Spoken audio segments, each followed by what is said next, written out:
What's up guys, NepentheZ here and welcome back to another episode of The Road to Glory. Before we get into some more games from Foot Champs and some more grinding of the SBCs in the packs and such, I have built four one-to-watch SBCs. Now, because I'm stupid, I'm going to do a lot of grinding this week, even though I don't really need anything for my team. So I don't think I'm going to do Rashford or Goretzka SBC. I think I'm going to complete the base icon upgrade still, because I think, as I explained before, I just think it has more long-term value for me. I'm going to use the icons in icon SBCs. I'm going to get 100k or 125k packs for those. I'm going to mitigate the cost of the Optimus Prime icons, and just generally it's going to be great. And then for the rest of the upgrades, I'm going to continually do 81 to 86 packs. And with the 81, 82, and 83 rated players, we're going to put those into the anyone to watch. With all of the Premier League and Bundesliga players, we're going to put them into Premier League 81 plus and Bundesliga 81 plus. And then with any 84 pluses, we're going to put them into the Icon SBC upgrade. And that's the plan for this week. And this Goretzka card is super nice and all. He's just never going to get into my team. And the same thing with Rashford. Don't get me wrong, this Rashford card is spectacular. Is fantastic. However, I just don't think I would use him. And then I wouldn't use him because I have so many other attackers and so many other viable options that he's not really usable for me. And in terms of the ones to watches, Felipe Anderson already have his Red 88 card. So if I get his one to watch, obviously it's not really going to be that useful to me unless he gets a further upgrade. Ronaldo, Cancelo are about the only ones that would really impact my squad in any way, shape or form. So I'm not really going to waste too many resources on this, outside of just what I accumulate naturally through doing the rest of the upgrade method. But for the start of today's video, guys, we've got four of these anyone to watch. We get a walkout straight away. Come on, let's go. That's a great start. There's not that many walkouts. Italian, centre mid is Jorginho from Chelsea. Okay, so that sucks quite a little bit because he would need to get about 11 upgrades to be usable in my team. So that's not going to happen, is it? But a good start with the walkout ones to watch. He's already made it super worth it for me. He's like a 35k card that cost me about 10k's worth to do. Now, the ones to watch items that I used, I got rid of my Gelson Martins, my Verdi. I also had two other untradeable OTW items that I used. Can't believe we got a walkout straight away. That's nice. I already did loads on my main account and didn't get a single walkout on there at all. Is that Almiron there? So yeah, to get a walkout straight away, I'm super chuffed with that. We also do get the Almiron. Now he's 80 rated, which is nice because that just means 1082s to complete another one, to recycle another one. Ones to watch pack number 3. No walkout in this one. I can't believe we got a walkout to start with. I was half expecting to see Portuguese flag and Ronaldo popping out. That would have been really nice. We are going to get ourselves Giovinco. Oh no, Balotelli. That's not bad. That's another 83 rated.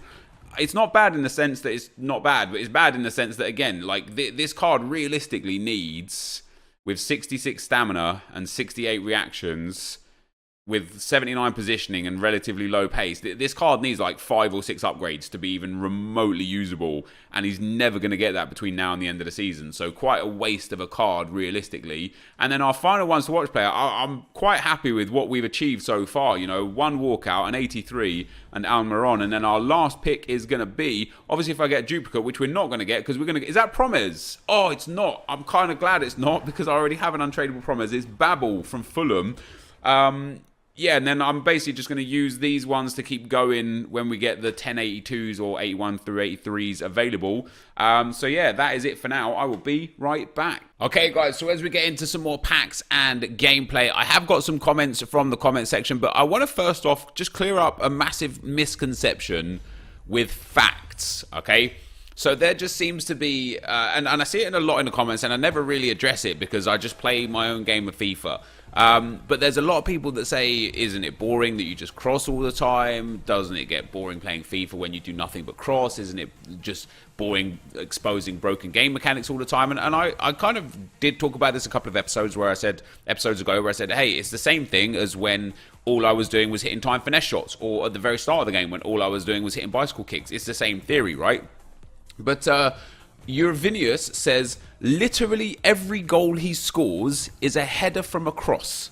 He then goes on to say, I know it's effective, but have you ever just used a green timed shot? No driven finesse, just a green timed shot. 90% goal conversion rate for me if the shot is not blocked. Nobody I'm playing against uses this, and it's actually really overpowered. Just try it, get into a bit of space and a decent angle, and just hit it. And that posed me to think about two things. First of all, if all you do is hit driven timed shots, I know it's effective, but have you ever just tried doing a cross? Like, the same logic applies. If you found your way to efficiently score goals, I'm not going to be like, hey man, stop scoring lots of goals in the way that you found really overpowered to score lots of goals and start scoring goals the way I want you to score goals. That doesn't make sense. Secondly, in the video that he put that comment for, literally every goal is scored from a headed cross. I scored 15 goals in that video. You know how many were from headed crosses? 5. So 1/3 of my goals came from headed crosses. In game 1, I scored a regular shot with Raul, a regular shot with Neymar, and another regular shot with Neymar. In game 2, I scored just 1 goal. That was a cross from Gareth Bale, and I won that one on penalties. In game 3, I scored a regular shot from Ibrahimovic, a cross to Ibra that wasn't a header, it was a volley from a cross, a corner from Gareth Bale that was a header, and then a low-driven finesse from Gareth Bale. Game 4 was the only game where every goal was a cross. Ibra, Best, and Raul, and I won that game 3-2. Game 5, Gareth Bale scored with a regular shot, and then in Game 6, Best scored with a regular shot, Aubameyang scored from the penalty spot, and Torres scored with a regular shot. It's not that I constantly score only headers. It's that if somebody doesn't defend the headers, I don't need to score in other methods because that's how I can score my goals. And do me a favour, on this video, count the number of headed crosses I score versus the number of regular goals I score. I don't know where it's going to be at. It might be more than 33%. It might be more than 5 out of 15 goals. I don't know. But I wanted to give you the facts because I see a lot of people just be like, oh, all you do is this. And it's just not the truth. It's just not the truth. Yeah, I score a lot of crosses. Crosses are very easy for me to score when people don't defend them properly. And if somebody else was, let's say you got to the top of the box and somebody kept moving their goalkeeper to try and anticipate a shot. There's a non-cross, by the way. If somebody, kept moving their goalkeeper to give you trying to anticipate your shot and kept giving you an open goal, would you score 1 or 2 and then be like, oh, let me not score those anymore because it's boring? No, you're going to score the goals in every which way you can possibly score the goals in the easiest fashion. That's what FIFA is. It's what football is. Trying to find the simplest route to goal. And so I think it's unfair to criticise the way I score goals because I score with crosses, especially given the fact that all I scored before the patch was first-time timed finesse shots and timed finesse shots. At least now there's variety in my goals with the way that I score them. Raiden says, why did you quit whilst drawing at 338? At least give him the win. This again goes back to the last video. I'll tell you why I quit that game, right? I didn't quit. I didn't rage quit. I fun left. And the reason why I call it a fun leave is because I wasn't having fun. So I left. When I'm only playing to 14 wins, it doesn't, losing a game doesn't matter. I put way too much emphasis on my record even when I'm only playing to 14 wins. A couple of weekends ago I got to 17-2. I got to 15-2 I think last weekend. And as I say, I put so much emphasis on, oh guys, I was 17-2, I could easily have got elite. Doesn't matter. I'm not playing to elite. I'm not even playing to gold 1. I'm just playing to gold 2 or gold 3, predominantly gold 3. And so with that in mind, there's no reason to care about losses so long as I'm comfortably getting to the 14 wins, even if that's 14-7 or 14-10. As long as I'm getting there, it's about having fun. And in that game, that guy was genuinely just 10 men in the box at all times. He must have had his strikers set to come back on defense. I had never seen anything like it. And for the whole game, I was just camped in and around his box. I eventually scored, and then he immediately scored from kickoff off the post with a bad shot. And at half time, I'd had so much possession. He had 1 shot, none on target, really terrible pass accuracy, no tackles put in, nothing, right? I was just dominating the game, and he scored off of a kickoff. And into the second half we went, I missed a simple header with Ibra or whoever was on the field at the time. I missed an easy shot again with I think with Aubameyang, a finesse shot. No, it was Neymar, sorry. A finesse shot from the top of the box, literally just on the edge of the box. Not a timed finesse either, just a finesse shot. It's his Neymar. It should at least be hitting the target, and it flew over. And that was 2 times where I missed just such easy goals, right? That when I broke in with Raul and I cut the ball to Ibrahimovic, who was on just closer than the penalty spot. This is a card that is out of this world good. And for him to miss by so much from about 10 yards out with no pressure and all of the goal to aim at, I was just like, look, I'm not playing this game. This just isn't fun to me. I had created, outside of all the half chances and good opportunities that I created, I had created 3 unbelievable goal scoring opportunities against a guy who wasn't even trying to play their game. He was just sat, like, I've come up against, as we all do, we're all on drop back, we're all on, fast build up, we're all trying to play that defensive counter attack game because that's the way the game works right now. This guy had taken it to a whole new level. And after creating 3 golden opportunities, like opportunities that I missed not because of me, but because of the game, I was like, I just don't want to carry on playing this game. I want to move into another game where I'm not playing against EA. I hated the fact that in that game, it was 1-1 based on RNG, based on random luck, not on skill. If the game was based on skill, I would have been at the very least 2-1 or 3-1, potentially 4-1 up against that guy. And I wouldn't have had any problems. But because the game just decided on that day that my banker shots were going to go wide or go over, I was like, well, I'm just out. I just don't want to play it. And that was literally it. I was just sat there on stream and I was like, guys, I'm just not enjoying this at all. I'm not hungry for the win. I'm not playing to elite. I'm not desperate to get this victory. I'm just leaving. And I know a lot of people are like, oh, you could have given him the win and he should have got the win. He didn't deserve the win. I didn't deserve the win because it was 1-1. He didn't deserve the win. I don't owe people a debt of honor in FIFA, especially not a guy that is playing so deep and so defensive and not even trying to score goals. Like, even when he had got the ball, he wasn't even foraying forward. His one shot the entire game came from a kickoff where he passed it forward, ran at me and shot the ball.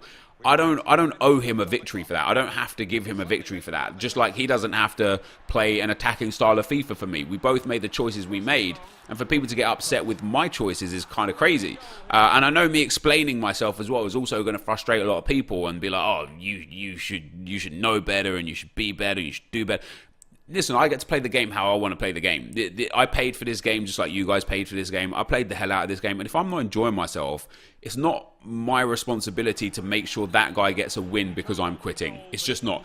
It happens against me. And that's the first time I've ever really quit like that. I don't really quit games anyway. I'd rather just see them out. But on that one day, because of all the grinding that we had to go and all that sort of stuff, I was just didn't want to do it. I was just like, I'm not enjoying it. I'm out. I'm leaving. I'm quitting. So there we go. That's why I quit the game. If you guys were in the stream, I think you would understand, and people did generally understand why I quit the game, because it was just a nightmare. Bourne says, you're not forced to discard the shiny golds, you just put them back into the 81 to 86 SBC instead of common golds. You can do that, but for me, they're tradable. And so when they're tradable and I've got the trade pile space, I'm happy to just hold them onto the trade pile until EA either do or don't give us a reason to use them. And if I were to use a shiny gold that was tradable in that, I would rather discard the shiny gold and then go and buy 2 common golds. It would just be a far better setup. For the untradeable shiny golds, I've started not discarding them. You see in today's video, I end up rebuilding league, like Bundesliga packs and Premier League packs, and I utilized every card, whether it is a duplicate untradeable or not. So yeah, I did utilize my cards very well. Costa Rican says, I did 10 of the 81 to 86 upgrades, and I got 8 players that were 82 rated or lower, 184 and 183. I don't understand Nep's pack luck sometimes. And that is it. It is just luck. Bear in mind, I've done far more than 10, and this video, for example, you are going to see all the 84 pluses. You're not going to see all the 83s, all the 82s, and all the 81s. You're not going to see the potentially 20 or 30 packs that I did where I got nothing. You're going to see the 3 or 4 packs where I got something and go, oh my God, how lucky is this guy? Well, I'm grinding hard for this. I actually had a whole batch of 8 81 to 86s built. I opened all of them. I got 183, all 81s and 82s, and none of that is in the video. So it's, you make your own luck, and putting however many resources you feel is necessary into this is very important. And on that note, Where are we? The Gaming Bros Daily says, I personally think the baby icon SBCs are a massive rip-off. First of all, the packs are dreadful for still quite an expensive SBC. Secondly, the Prime Icon SBCs might only cost 150k more, and you're getting a guaranteed player and much better overall packs, which are also tradable. What are your thoughts, Nep? In terms of the price, if you were to purchase every player for the Icon SBC, yeah, they're not great value for money. And the reason why they're not great value for money is because the Icon SBC is 490,000 coins, and you can buy the cheapest Icon for, I think, around 400,000 coins. Let me just confirm that. So the cheapest icon off the market, yeah, there are loads at 400 to 410,000 coins. So if you went and bought the 84s, 85s, and 86 rated teams and then got your icon, that's stupid. That's just no two ways about it. That's stupid. If, however, you are using the grind upgrade method, the icon crafting method, you are going to do it for way cheaper. And as long as you do it at the right time, you're going to do it for way cheaper. Like right now, again, the Premier League SBC we had talked about was too expensive. Even now, it's still 12,000 coins. It's too expensive. Although you are likely to get good 84s and higher, and it will reduce the cost for the icon a bit, it's still too expensive for the risk to be really worth it. So for me, I was doing a lot more 81s to 86s because the risk on those is way better. And then from the 81s to 86s, when I got the Premier League players and the Bundesliga players, I built a Premier League or a Bundesliga team. And then with the 81s and 82s, I put them in the ones to watch SBC. It's a beautiful way to do things. It's very tedious to build the 81s and to 86 rated packs, but it's just a great way to do things. It's the best of all worlds. You get 84 pluses for the icons, you get Prems for the Prem players, Bundes for the Bundes players, and 81s to 83s for the ones to watch SBC. It's just a win all round. So I'd say that's where I was at with that. So in terms of, the only thing I will say is that I personally don't anticipate the Optimus Prime Icon SBCs to be too much more expensive than the Prime Icon SBCs were, because they are now effectively replacing the Prime Icon SBCs from this moment going forwards. And for EA to be like, oh, you want now the best version of that icon? Well, here's an extra 50% price. Like, for example, if Raul gets an Optimus Prime icon, it was 1.6 million for Raul's Prime icon. If his Optimus Prime icon is like 2.6 million, I don't think anyone's going to be like, yeah, let me pay an extra million coins for a player who has some better stats. And on that note, the market price of the player, it will heavily dictate the SBC value of the player and whether or not people do it. And for example, Laudrop's Optimus Prime icon card is 1.2 million coins. I can't imagine that EA would make the SBC like 1.8 million coins around, because nobody would do that. It'd be like, why would I do this in any way, shape or form when I could just go and buy, obviously you have to have the liquid coins, but it's like, look, if I wanted Laudrop, I would find a way to buy him instead of crafting him for 50% more than his market price is as a tradable card. So I don't necessarily think that EA are going to make these Optimus Prime Icon card like SBCs crazy expensive. But at the same time, there are some Icon moment cards, actually, for example, George Best, who are so good that they also can't quite be cheap. Like Prime Best or Optimus Prime Best has just remarkable stats to the point where they can't make it as cheap as his Prime Icon was. So there might be a case that these baby Icon SBCs, as long as you can craft them for an efficient price, are actually going to be really good for you if you want more Prime Icon moments long term. And I don't know if I do or I don't, because of how close we're getting to FUT birthday and then how quickly Team of the Season rolls around after that. I know we're only in February and you're probably thinking, man, this is a long way away. It comes around quick, right? And in terms of coin spending, it's important to be smart with your coins. This, guys, is going to be the end of the video for today. If you did enjoy it, be sure to leave a like, rating, comment, and subscribe to my channel if you haven't already. But for now, guys, I'm out. Peace.